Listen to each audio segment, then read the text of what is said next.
बिस्मिल्लाहिर्रहमानिर्रहीम।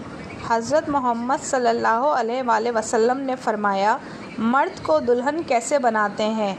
हज़रत अबू हुरैरा रज़ी अल्लाह ताला अन्हा फरमाते हैं कि रसूल अल्लाह सल्लल्लाहु अलैहि वआले वसल्लम ने इरशाद फरमाया कि जब मैयत को कब्र में रख दिया जाता है तो इसके पास दो फरिश्ते आते हैं जिनका रंग स्याह और आँखें नीली होती हैं, जिनमें से एक को मुनकिर और दूसरे को नकीर कहा जाता है।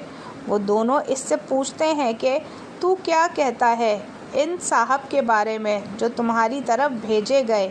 अगर वो मोमिन है तो जवाब देता है कि वो अल्लाह के बंदे और इसके रसूल हैं।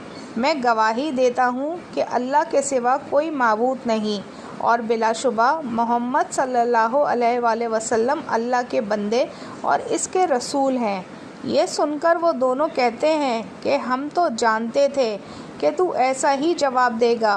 फिर इसकी कब्र 70 हाथ मुरब्बा कुशादा कर दी जाती है। फिर इससे कह दिया जाता है कि अब तू सो जा। वो कहता है कि मैं तो अपने घर वालों को अपना हाल बताने के लिए जाता हूँ।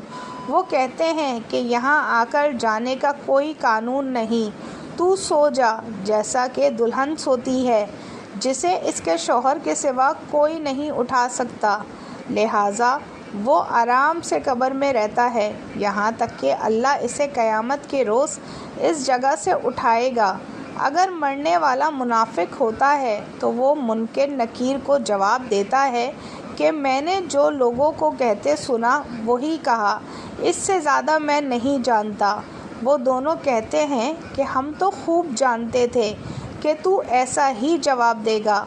फिर ज़मीन से कहा जाता है कि इसे भींच दे, चुनाचे ज़मीन इसे भींच देती है, जिसकी वजह से इसकी पसलियाँ इधर की उधर चली जाती हैं। फिर वो कब्र के अंदर अज़ाब में रहता है यहाँ तक कि क़यामत में अल्लाह ताला उनको ऐसी ही हालात में उठाएगा।